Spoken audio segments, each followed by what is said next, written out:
हाँ शोभा बोलो, जरा जोर से बोलो, सुनाई नहीं दे रहा। डोला दिल डोला मन डोला। एक मिनट रुको राधिका, जरा तुम अपनी ये सुरीली आवाज को बंद करोगी थोड़ी देर? ये शोभा क्या बोल रही है, मुझे कुछ सुनाई नहीं दे रहा है। मम्मी, मुझे ये शोभा की बातें समझ में नहीं आती हैं। आज तक उन्होंने कोई भी रिश्ता ढंग का बताया? राधिका तुम चुप हो जाओ। अच्छा शोभा, तुम मेरी एक बात अब गौर से सुनो। मेरी बेटी ने ना बीए किया है और मुझे ना तुम ये क्लर्क और सेक्रेटरी के रिश्ते मत दिखाओ। मेरी बेटी सोने के महलों में रहने वाली है और तुम मुझे ये मामूली रिश्ते थमा रही हो। कोई अच्छा रिश्ता चाहिए मुझे, खानदानी, पढ़ा लिखा और बहुत ही हैंडसम, देखने में बहुत ही खूबसूरत हो, ताकि जब मेरे सोसाइटी में बैठे तो लोग वाह वाह तो करे देखकर उसको। मुझे मेरे स्टेटस का रिश्ता चाहिए, बराबरी का, समझी तुम? और अगर कोई ऐसा रिश्ता तुम्हारे पास नहीं है तो मेरी बेटी के लिए रिश्ता देखना बंद करो तुम। अब अगली बार आओगी ना तो कोई बड़ा नाम लेकर आओ। वाह वाह मॉम, वैसे बहुत अच्छा सुनाया तुमने उसको। हाँ, क्या मजाक बना के रखा है इस शोभा ने। हमारे स्टेटस का जरा भी ख्याल नहीं है उसे। मुझे ऐसा रिश्ता चाहिए जो मेरे लेवल का हो। सही कहा मम्मी। नमस्ते भाभी। अरे प्रिया, तुम इधर? देवरानी जी, ये कौन सा वक्त है घूमने फिरने का? इस कड़कड़ाती धूप में कहाँ निकली हुई हो? चाची जी, दरअसल ऑफिस से मम्मी अभी आती है और मैं भी यूनिवर्सिटी से इसी वक्त आती हूँ। जल जलाती धूप में हमें तो आदत है चाची। तो पूनम, कौन सा पैदल आती हो? वो खिलौने जैसी कार तो है ना तुम्हारे पास? भगवान की कृपा है, छोटी जरूर है, लेकिन इस छोटी सी कार से आराम से आ जाते हैं हम लोग।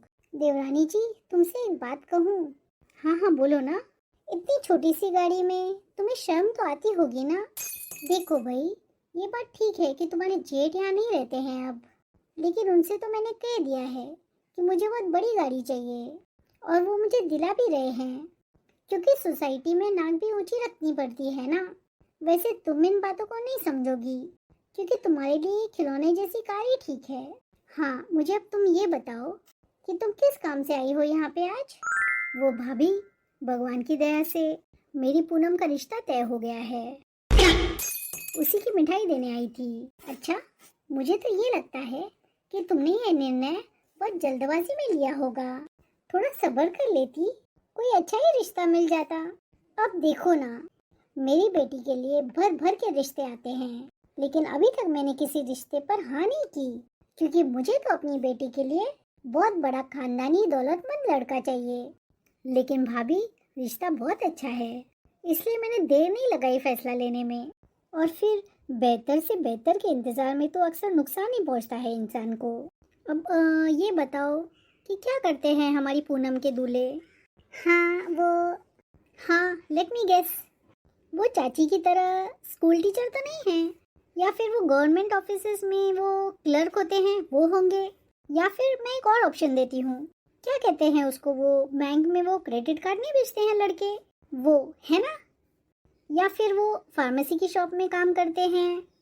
इनमें से तो कोई एक ही होगा, बताओ कौन है? नहीं राधिका, वो इनमें से कोई भी नहीं है, वो यूएस में कार्डियो सर्जन है। क्या कहा तुमने? मैंने जरा ठीक से सुना नहीं। चाची जी, यूएस में कार्डियो सर्जन हैं। हे भगवान, मेरे सिर में बहुत दर्द हो रहा है, लगता है कि मेरा सर फट जाएगा आज। मम्मी, क्या करूं मैं? मम्मी, दवाई खा लो। इन गोलियों से क्या होगा मेरा? तुम ऐसा करो कि तुम एक गोली ना बंदूक में डाल के मेरे सर पे मार दो, या फिर ये सारी गोलियां पानी में मिलाकर मुझे पिला दो, तभी चैन आएगा मुझे। मम्मी बस कीजिए। और कितनी टेंशन लेंगी आप पूनम की शादी की? क्यों ना लूं टेंशन में, उसकी शादी होने जा रही है और तुम्हारा अभी तक कोई रिश्ता नहीं आया। मुझे तो ये समझ में नहीं आ रहा कि इन माँ बेटी ने इतना लंबा हाथ मारा कैसे, वो भी डॉक्टर।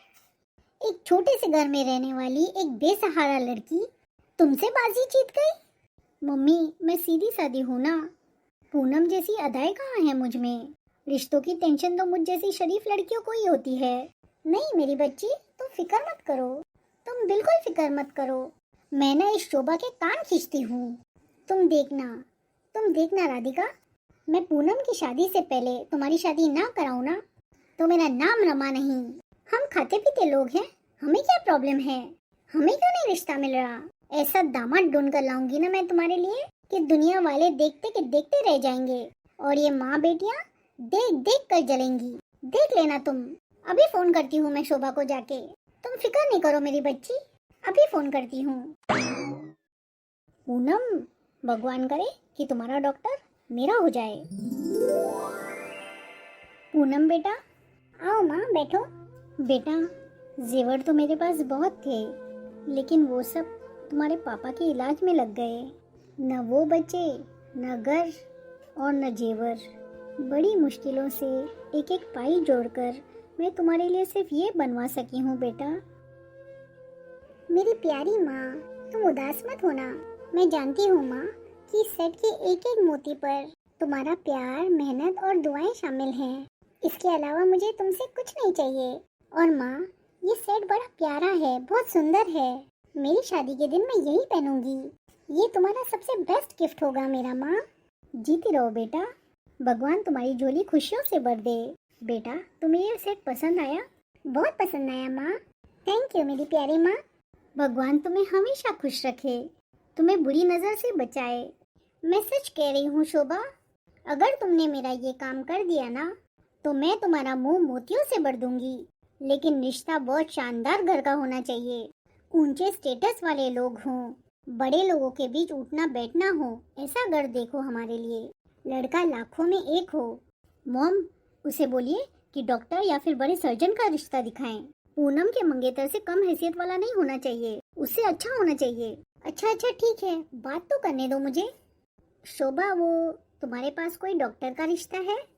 नहीं है। अच्छा, क्या मिलियनेयर? हाँ, क्यों नहीं। तुम उन्हें फौरन भेज दो हमारे यहाँ, और उनसे ये कहना कि हमें ना शादी की थोड़ी जल्दी है। पैसों की बिल्कुल फिक्र मत करो, मैं राधिका से कह के तुम्हारे अकाउंट में पैसे शिफ्ट करवा दूंगी। ठीक है। अच्छा सुनो, मैंने उसे लालच दे दी है। अब देखना तुम, पूनम की शादी से पहले तुम्हारी शादी होगी, और इतनी धूमधाम से करूंगी कि दुनिया देखेगी। उस मामूली लड़की की शादी तुमसे पहले हो जाए, ये मैं हरगिज होने नहीं दूंगी। इतनी धूमधाम से शादी करूंगी कि दुनिया वाले देखेंगे। उस बेसहारा की ये मजाल कि वो तुमसे मुकाबला करे। ये हुई ना मेरी मॉम। Thank you mom. सच बात तो ये है कि आप लोग हमें बहुत पसंद आए, खास करके राधिका। ये बिल्कुल वैसे ही है जैसे मैंने मेरी बहू के बारे में सोचा था। ये मेरा इकलौता बेटा है।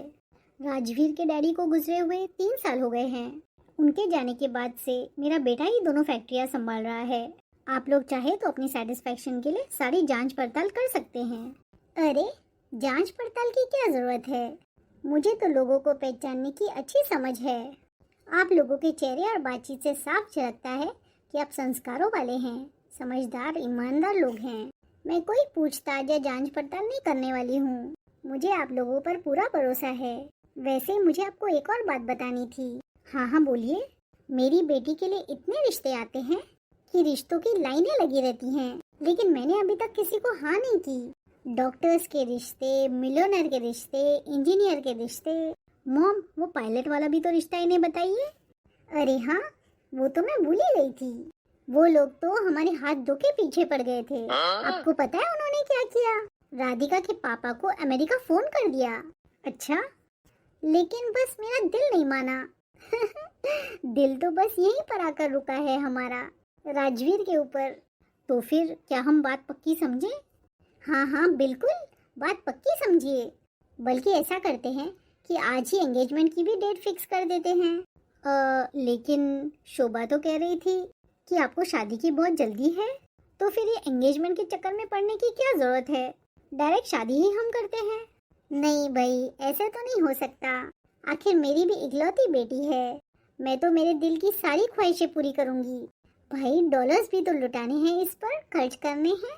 इसके पापा हर महीने डॉलर्स भेजते हैं, वो भी तो खर्च करने हैं। अच्छा बच्चों, आप लोग ऐसा क्यों नहीं करते? थोड़ी देर के लिए बाहर चले जाओ, एक दूसरे से बातचीत करो, एक दूसरे को जानो, एक दूसरे को समझने की कोशिश करो। हम लोग जब तक दूसरी बातें डिस्कस करते हैं। आंटी, क्या मैं राधिका को लेके जा सकता हूँ बाहर? हाँ बेटा, बिल्कुल, क्यों नहीं। अच्छा सुनो राधिका, मैं जो अफ्रीका से बहुत महंगे प्लांट्स लाई हूँ ना, वो जरूर दिखाना राजवीर को, भूलना मत। हाँ हाँ, क्यों नहीं मम्मी। सब कुछ इतना जल्दी जल्दी हो गया, मुझे तो विश्वास ही नहीं हो रहा है। वैसे आप खुश तो हो ना, क्योंकि अभी अभी आपकी मम्मी ने कहा कि आपके लिए तो बड़े अच्छे अच्छे रिश्ते आते रहते हैं और मैं तो बड़ा आम सा आदमी हूँ। 2 फैक्ट्रियों के मालिक को आम सा आदमी तो नहीं कहते। हाँ, वो बात अलग है कि आप अपनी तारीफ मेरे मुंह से सुनना चाहते हैं। अब आप समझ ही गई हैं तो बता ही दीजिए कि आपको मैं पसंद आया हूँ। एकदम परफेक्ट हो आप, और अगर परफेक्ट नहीं लगते तो आज यहाँ पर मेरे साथ वो पायलट टहल रहा होता। बहुत फनी हो आप।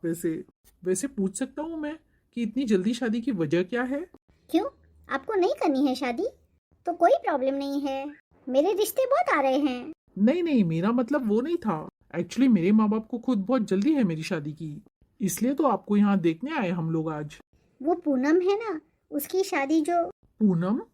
मेरी मॉम की तबीयत खराब रहती है, इसलिए तो वो चाहती है कि मेरी शादी जल्दी करवा दे और अपनी जिम्मेदारियों से मुक्त हो जाए। ओह, तो वो इसका मतलब है शादी के बाद अमेरिका चली जाएंगी अंकल के पास, राइट? नहीं नहीं, मॉम क्यों अमेरिका जाएंगी? एक्चुअली मेरे डैड ने वहाँ पे एक बेकार सी औरत जो कि अमेरिकन है उसके साथ शादी कर ली है, तभी तो डैड को सिटीजनशिप मिली है। और यहाँ पे जो घर है, गाड़ी है, हर चीज मॉम के नाम डैड ने करवाई है। बहुत पैसे लुटाते हैं हम पे, सारा खर्चा हमें बेचते हैं, वो भी डॉलर्स में। वो अपनी जिंदगी में खुश हैं, हम अपनी जिंदगी में खुश हैं। बहुत प्रैक्टिकल सोचती हैं आप, सुन के खुशी हुई। वैसे और कोई बात है जो शादी से पहले आप मुझसे कहना चाहें? नहीं, कोई खास नहीं, लेकिन एक छोटी सी रिक्वेस्ट है। हाँ बताइए। एक्चुअली हमारे सर्कल में हमारी बहुत इज्जत है, और जो मेरे डैड हैं वो हम पे खुल के पैसा खर्च करते हैं और शादी पे भी खुल के पैसा खर्च करेंगे। तो मैं नहीं चाहती कि ससुराल से कोई कमी हो, मैं चाहती हूँ कि ससुराल से भी खुल के पैसा खर्च हो ताकि हमारी नाक न कटे। बट मुझसे क्या चाहती हैं आप? शादी से पहले हमें क्या करना होगा? मैं बस यही चाहती हूँ कि मेरी शादी के जितने भी ड्रेसेस होंगे वो ब्रांडेड हों और मेरी पसंद के डिजाइनर्स का होना चाहिए, और ज्वेलरी तो कम से कम 8 से 10 सेट तो होने ही चाहिए। इज्जत का मामला है हमारा, यह नाम और शान का मुद्दा है। नहीं, वो ज्वेलरी का तो कोई प्रॉब्लम नहीं है, वो तो अरेंज हो जाएगी। बट डिजाइनर ड्रेसेस इतने शॉर्ट नोटिस पे कैसे बनेंगे? अरे, आपका इतना पैसा कब काम आएगा? पैसा फेंकिए तो 2 महीने का काम 2 दिन में हो जाएगा। अच्छा ठीक है। मैं चाहती हूँ कि जब मैं दुल्हन बनूँ ना, तो हर लड़की के आंख में बस एक ही ख्वाब हो, मुझ जैसी दुल्हन बनना, लेकिन वो पूरा ना हो सके। ठीक है, आप टेंशन मत लीजिए, ऐसा ही होगा।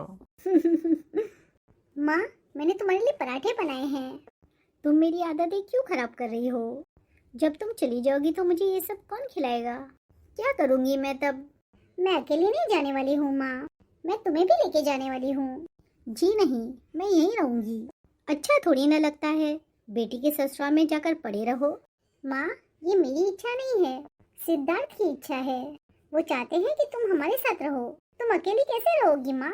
सिद्धार्थ को तो अपनी माँ है नहीं, और तुम मेरी बात मानो माँ, सिद्धार्थ तुम्हें सास नहीं अपनी माँ मानते हैं। सिद्धार्थ तो हमारे जीवन का आशीर्वाद है। मैं तो ये सोच के परेशान होती थी कि मैं अकेली बेसहारा औरत इस दिखावे की दुनिया में ट्रक भर के दहेज के साथ कैसे अपनी बेटी को विदा करूंगी। लेकिन देखो, भगवान ने तुम्हारा नसीब एक ऐसे लड़के से जोड़ दिया जिसे दहेज के नाम से भी नफरत है। ऐसा दामाद पाकर ना मैं खुद को बहुत ही खुशनसीब समझती हूँ। माँ, तुम मुझसे एक वादा करोगी? कैसा वादा? सिद्धार्थ जब तुम्हें वीजा और टिकट भेजे तब तुम फौरन आ जाना मेरे पास। करो प्रॉमिस। प्रॉमिस बेटा, प्रॉमिस। देवरानी जी, पूछोगी नहीं कि मैं यहाँ पे क्यों आई हूँ? भाभी, आपका अपना घर है, आपका जब दिल चाहिए आ जाइए, इसमें पूछने वाली क्या बात है? वो बात तो ठीक है, लेकिन आज मैं एक खुशखबरी के साथ आई हूँ। वो राधिका का रिश्ता तय कर दिया मैंने। अरे वाह, सच भाभी? ये तो बड़ी खुशी की बात है। भाभी, आपने तो सुबह सुबह अच्छी खबर सुनाई। आपको पता है भाभी, मैं बड़ी परेशान हो रही थी कि एक बहन तो विदा होके जा रही है और दूसरी का पता नहीं कब नसीब खुले। मैंने हमेशा भगवान से प्रार्थना की कि राधिका की भी किस्मत संवर जाए, और देखिए अब भगवान ने मेरी प्रार्थना सुन ली। हाँ, मॉम, ये चाची ने तो मेरी ऐसी इमेज बनाई है कि जैसे मुझे कोई पूछता ही नहीं। अगर ये प्रार्थना नहीं करती तो मैं घर बैठे बैठे बूढ़ी हो जाती। देख लो अभी, यही तो हमारे रिश्तेदार हैं। बेटा मुझे माफ करना अगर मेरी किसी भी बात से तुम्हें दुख पहुंचा हो। दरअसल मेरा वो मतलब नहीं था। अच्छा प्रिया, अब जो भी मतलब था तुम्हारा, अब खत्म करो इस बात को। वैसे एक बात बता देती हूँ मैं तुम्हें, मेरी बेटी के लिए ना रिश्ते परिश्ते आ रहे थे, लेकिन मुझे ही कुछ समझ नहीं आ रहा था। मॉम, इन्हें ये भी तो बताइए कितने बड़े बड़े सर्जन्स के रिश्ते आ रहे थे मेरे लिए, और कितने बड़े बड़े डॉक्टर्स के भी आ रहे थे, लेकिन मैंने ही उनको ठुकरा दिया। हाँ राधिका, तो बहुत अच्छा किया ना, इतनी बड़ी उम्र के आदमियों का रिश्ता एक्सेप्ट नहीं किया। अगर मैं होती तो मैं भी यही करती। Very funny. पूनम, बड़े बड़े का मतलब था मशहूर। खैर तुम नहीं समझोगी। मॉम, इन्हें मिठाई तो दीजिए। हाँ हाँ, ये देखो प्रिया, ये काजू बादाम किशमिश की सबसे महंगी वाली मिठाई है। यही सबसे नंबर 1 मिठाई मैंने पूरे शहर में बांटी है। लोग भी जिंदगी भर याद रखेंगे कि क्या मिठाई खिलाई इसने। भाभी, जिंदगी भर तो कोई भी याद नहीं रखता, फिर चाहे मिठाई आप चांदी की प्लेटों में बांट दें या फिर सोने की। थोड़ी देर के लिए वाह वाह सब करते हैं, लेकिन फिर बाद में भूल जाते हैं सब। अच्छा भाभी बताइए, लड़का कौन है, क्या करता है, उसके घर पे कौन कौन है, कैसा है वो? शहर में बहुत बड़ा बंगला है उनका। लड़का बड़े खानदान का है, बड़ा पैसे वाला है और दिखने में भी बहुत हैंडसम है। उनका नाम राजवीर है। उनके फादर की 2 बड़ी बड़ी फैक्ट्री हैं और पैसा भी बिल्कुल राजाओं की तरह लगा रहे हैं शादी पर। राधिका, शादी के बाद तुम भी अपना नाम चेंज कर देना, राजकुमारी रख देना, सबके साथ जमेगी तुम्हारी। जब से रिश्ता हुआ है तब से तुम ज्यादा ओवर हो गई हो। तुम लोग बैठो बातें करो, तब तक मैं कुछ खाने को लेकर आती हूँ। पूनम, तुम अपने जेवर और कपड़े तो दिखाओ जो तुमने दहेज के लिए तैयार किए हैं। ठीक है चाची, मैं लेकर आती हूँ। Are you serious? बस इतने से ड्रेसेस, और वो भी इतने ओल्ड फैशन? चाची, ये 6-8 ड्रेसेस भी बहुत हैं। मैंने तो मम्मी को मना किया था, जबरदस्ती बनवा दिया उन्होंने। अगर तुम्हारी मम्मी ने जबरदस्ती की ही तो उन्हें बोल देती, थोड़ा ढंग के बनवा देती। ये ऐसे कपड़े कौन लेके जाता है दहेज में? ससुराल वाले मजाक उड़ाएंगे तुम्हारा, और जो रिश्तेदार आएंगे ना तुम्हारे ससुराल में, वे सारी बातें बनाएंगे तुम पर। देख लेना, मेरे ससुराल वाले बड़े दिल वाले लोग हैं, वो इन छोटी छोटी बातों पर ध्यान नहीं देंगे। और वैसे भी राधिका, मैंने ठेका नहीं ले रखा है सब लोगों को खुश रखने का। वैसे भी हर किसी को खुश करना सबके बस की बात नहीं होती। अच्छा पूनम, मुझे जरा वो सेट तो दिखाना। क्या तुम्हारी माँ तुम्हें ये सेट दे रही है? इतना छोटा सा एक सेट, और कुछ भी नहीं दिया तुम्हारी माँ ने? पता है चाची जी, सिद्धार्थ ने ये भी मना किया था। वो बहुत नाराज हो गए थे जब उन्हें पता चला कि माँ ने ये लिया है। उन्होंने कहा था कि जो भी बनवाना है मुझे बता देना, मैं खुद बनवा लूंगा। बेचारा, तुम्हें बेसहारा समझकर तुम पर रहम खा रहा होगा। वैसे तुम्हें मैं एक बात बता देती हूँ, तुम ना उसे 2-4 बड़े बड़े डिजाइनर्स के नाम भिजवा दो, ताकि शादी की ड्रेस वहीं से बनकर आए। बेटा राधिका, तुम्हारे पास भी तो ब्रांड डिजाइनर्स के नंबर्स है ना, इसे दे दो। इसे कहाँ पता होगा बेचारी को। नहीं नहीं राधिका, इसकी कोई जरूरत नहीं है। चाची जी, एक्चुअली मैं मेरी रिसेप्शन में मम्मी का ब्राइडल ड्रेस पहनूंगी जो उन्होंने पहना था अपनी शादी में। क्या? प्रिया की रिसेप्शन का ड्रेस? वो ड्रेस उसने शायद 5-10 हजार का लिया था। वो ड्रेस उसने आज तक इतने सालों बाद संभाल के रखा हुआ है। मुझे लगता है 25-30 साल तो हो गए हैं उस ड्रेस को। सुनो पूनम, वो ड्रेस तो ओल्ड फैशन हो गया है, वो तुम कैसे डाल रही हो? आजकल तो वैसा ड्रेस कोई नहीं डालता, बहुत जूना फैशन था वो। हाँ चाची जी, आजकल कोई नहीं डालता, इसलिए तो यूनिक है वो ड्रेस। और वैसे भी चाची जी, आजकल वेडिंग रिसेप्शन में अपनी माँ का ड्रेस डालना एक फैशन सा हो गया है। अच्छा, तुम्हारे सिद्धार्थ ने क्या बोला? राधिका, सिद्धार्थ ने तो बोला कि मुझे जो पहनना है वो मैं उन्हें बता दूं, वो मुझे बनवा के देंगे, लेकिन मैंने उन्हें कुछ नहीं बोला। वैसे मांगती है तो फौरन ला के देता वो उसको। मुझे तो मम्मी लगता है ये नाम का सर्जन है, कुछ खास कमाई नहीं होगी इसको। सही बोल रही है। शुक्र है राजवीर बहुत साउंड है, जितना मांगा उससे सब मुझे लाके दे रहा है वो। कार्ड देखा तुमने राधिका का? कार्ड तो मम्मी बहुत ही शानदार बनाया है इन्होंने। 40-50 हजार का तो कार्ड ही लगता है। आजकल कार्ड के ऊपर भी कितना खर्च करते हैं लोग। पूनम बेटा, मैंने तो तुम्हें भी कहा था कि तुम भी कार्ड छपवा के सब रिश्तेदारों को बांट आओ, लेकिन तुमने तो साफ मना कर दिया। अब बेटा अच्छा लगता है क्या कि शादी का इनविटेशन हम व्हाट्सएप कर दें? मुझे तो बिल्कुल आजकल के ये तौर तरीके समझ में नहीं आते। ओफो मम्मी, आजकल ज़माना बहुत आगे निकल गया है। जो काम आसानी से मोबाइल पे हो सकता है उस पे हम इतना मेहनत और पैसा क्यों खर्च करें? जाके कार्ड डिज़ाइन ढूंढो, फिर प्रिंटिंग को दो, कितना काम है इसमें। अभी व्हाट्सएप के ज़माने में कौन करता है ये सब? लेकिन तुम्हारी चाची को अगर ऐसे व्हाट्सएप पे कार्ड भेजा तो कितनी बातें बनाएंगी वो, तुम्हें तो पता है ना। मम्मी उनको छोड़ो, अब जाने दो। आजकल सब लोग व्हाट्सएप पर ही कार्ड भेजते हैं, किसी को टाइम नहीं रहता घर घर में जाकर इनविटेशन देना। ठीक है बेटा। और मम्मी, मैं शादी तो सिद्धार्थ से ही करने वाली हूँ, और राधिका, वो कौन था उसका, राजवीर के साथ करने वाली है। फिर कार्ड चाहिए हजारों वाला हो या फिर व्हाट्सएप का हो, क्या फर्क गिरता है? दूल्हा चेंज थोड़ी ना हो जाएगा। कैसी बातें कर रही हो तुम? अब आई ना हंसी तुम्हारे चेहरे पे। तुम भी ना। अच्छा, तुम्हारी चाची जी का फोन आया था, वो हमें अपने घर पे आने को बोल रही है। क्यों मम्मी? अरे वो राधिका के शादी के कपड़े और ज्वेलरी देखने के लिए बुला रही है। अच्छा? हाँ, लेकिन हम लोग के कितने काम बाकी हैं अभी तक, पर नहीं गए तो उन्हें लगेगा कि हम जल गए उनसे। ठीक है मम्मी, शाम को चक्कर लगा लेंगे उनके घर पे। वाह भाभी, हर एक चीज इतनी सुंदर है, कपड़े गहने सब एक से एक बढ़कर है। हमारी राधिका पहनेगी तो रानी से कम नहीं लगेगी ये। प्रिया, तुम बिल्कुल ठीक कह रही हो। अब शादी भी तो उसकी राजवीर से हो रही है ना, वो कोई राजा से कम थोड़ी है। ये तो बहुत कम लेकर आई हूँ मैं ड्रेसेस। अभी कल तो 10-12 और आने वाले हैं। राधिका के पापा भी शादी में आते तो कितना अच्छा होता। नहीं आए तो नहीं आए, पर डॉलर्स तो पूरे भेजे हैं ना चाची। मॉम, मेरी सारी फ्रेंड्स इतनी इम्प्रेस हो रही थी मेरे से, कह रही थी मुझसे कि रॉयल वेडिंग हो रही है तुम्हारी, बहुत सालों के बाद ऐसे रॉयल वेडिंग अटेंड करने मिलेगी। वो कह रही थी कि काश हमारी भी शादी ऐसी होती। बेटा, रॉयल वेडिंग के लिए जेब में पैसे होना बहुत जरूरी होता है। मॉम, इन लोगों को सारे जेवर दिखाइए ना। ये देखिए चाची, ये सब मॉम मुझे दे रही हैं। कितने सारे सेट्स दिए हैं मॉम ने मुझे, प्योर गोल्ड के हैं वो भी। ये देखो प्रिया, ये कितना हेवी ड्रेस है इसका वेडिंग का। ऐसे नहीं कि हल्के कपड़े दे दिए शादी में। पूनम, ये देखो ये सेट पूरा 20 लाख का है। सोचो, मैं जब ये अपनी 40 लाख की ड्रेस पर पहनूंगी तो कैसा लगेगा। और प्रिया, कल इसके ससुराल से और भी 10 सेट आ रहे हैं, वो भी 20-20 तोले के। अब शादी हो तो ऐसी हो, वरना हो ही ना। क्या हुआ प्रिया, तुम्हारा मुंह क्यों उतर गया? कुछ नहीं भाभी, बस ऐसे ही पूनम के पापा की याद आ गई थी। काश पूनम के डैडी अभी जिंदा होते तो मैं भी पूनम के लिए ये सब चीजें खरीद सकती।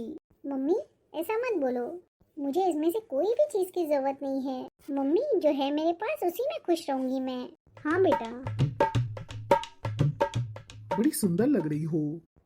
शुक्रिया। अब जल्दी से मुझे मेरा मुंह दिखाई दीजिए। ये लो। ये क्या? ये गिफ्ट है मेरा? ये कोई साधारण सा गिफ्ट नहीं है, ये मेरे पिताजी ने मेरी माँ को दिया था उनकी शादी में। उस वक्त वो एक मामूली से व्यापारी होते थे, लेकिन उसके बाद उन्होंने बहुत तरक्की की। तो आप ये अपनी मम्मी को दीजिए।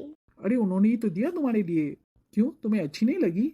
नहीं, बहुत अच्छी है। चलो, इतने जेवर तो दे चुका है, कर लेती हूँ एडजस्ट इससे। 1 साल के बाद एनिवर्सरी पे तो जरूर अपनी पसंद का गिफ्ट लूंगी, लेकिन अभी इसी से काम चला लेती हूँ। गुड मॉर्निंग मम्मी जी। गुड मॉर्निंग राधिका, आज तुम लोग काफी लेट सो के उठे। हाँ मम्मी जी, सोने में जरा लेट हो गया। शादी के सब इवेंट्स अच्छे से हो गए ना? हाँ मम्मी जी, तुम्हारे सूट्स, तुम्हारी ज्वेलरी, सब लोग बहुत तारीफ कर रहे थे उसकी। हाँ मम्मी जी, मुझे भी ज्वेलरी बहुत पसंद आई। तुम्हारी मम्मी भी खुश हुई होगी ना, उनकी सर्कल में उनकी इज्जत जो बढ़ गई। हाँ मम्मी जी, बिल्कुल, सब कुछ इतना अच्छे से हुआ, सब लोग इतने इम्प्रेस थे। हर किसी को फिक्र लगी हुई थी कि अपनी अपनी बेटियों की शादी ऐसे ही धूमधाम से करेंगे, कंपटीशन जो करना था। लेकिन मेरी बात तो अलग ही है मम्मी जी। चलो, बहुत अच्छी बात है कि तुम्हारी मम्मी बहुत खुश हुई। अच्छा, अब जल्दी से ऐसे करो, अपने एंगेजमेंट और वेडिंग के ड्रेसेस और ज्वेलरी सब लाके दे दो। ठीक है मम्मी जी। मम्मी जी, लेकिन क्यों? वापस करने हैं। तुम्हारे दोनों ड्रेसेस मैंने भाड़े पे लिए थे, और ज्वेलरी वो मेरी एक फ्रेंड है, उसकी शॉप से मैंने 2-3 दिनों के लिए बोरो किए थे। वो चांदी की ज्वेलरी पे सोने के डिजाइन बड़े अच्छे से कॉपी करती है, देखो किसी को पता भी नहीं चला। हाँ राजवीर, ये आपकी मम्मी क्या बोल रही हैं? ठीक ही तो बोल रही हैं। आप लोगों ने मुझे धोखा दिया। नहीं, धोखा तो नहीं दिया राधिका, बल्कि हम लोगों ने तो दिमाग का इस्तेमाल किया। देखो राधिका, तुम मुझे पहली नजर में ही पसंद आ गई थी, लेकिन तुम्हारे घर की वो शोबाजियां और दिखावेबाजियां मेरी पर्स अलाउ नहीं कर रही थी, इसलिए मैंने ये सब रेंट पर उठाया। तुम लोगों का स्टेटस भी रख दिया और हमारा काम भी हो गया, लेकिन जल्दी से वापस कर दो, नहीं तो ये रेंट डबल देना पड़ेगा। आप तो फैक्ट्री के ओनर है ना? हाँ, फैक्ट्री का ओनर तो हूँ मैं, लेकिन अभी दोनों फैक्ट्री नुकसान में चल रही हैं। लेकिन कोई बात नहीं, तुम्हारी मम्मी के पास तो बहुत पैसा है ना, उनसे कहो कुछ थोड़े करोड़ रुपए हमारे बिजनेस में इन्वेस्ट कर दें। नहीं तो उनसे कहो कि अपना बंगलो बेच करके वो पैसे हमें दे दें और हमारे घर में शिफ्ट हो जाएं। हाँ हाँ, ये सही रहेगा। वैसे भी इतने बड़े घर में अकेली कैसे रहेंगी वो, और उनके सर्कल में वाह भी हो जाएगी। लोग कहेंगे कितना अच्छा दामाद है, सास को अकेले नहीं छोड़ा, अपने साथ लेके गया। वैसे शो मारने के लिए आइडिया बुरा नहीं है। ये क्या हो गया मेरे साथ?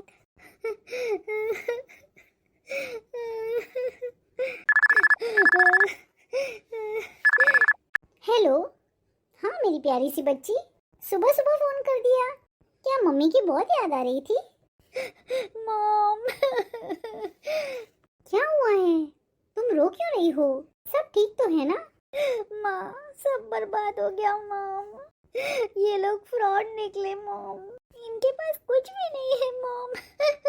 सारे शादी के लहंगे और जेवरात इन्होंने भाड़े पे लिए थे, हमारे 2 टके की इज्जत कर दी।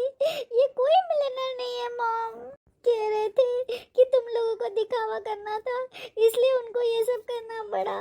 मेरे पास तो कुछ भी नहीं है, तुम अपनी माँ से कह दो कि हम लोगों को तेरे पास रख दे, हम लोगों को अपने पास रख दे। कुछ नहीं है मॉम उनके पास, हम लोग बर्बाद हो गए। अब मॉम मैं क्या करूंगी, हम लोग क्या करेंगे, अब कहाँ जाएंगे? क्या राधिका, ये सब तुम क्या बोल रही हो? ये क्या हो गया मेरे साथ? मैंने दूसरों का बुरा चाहा, मेरी बच्ची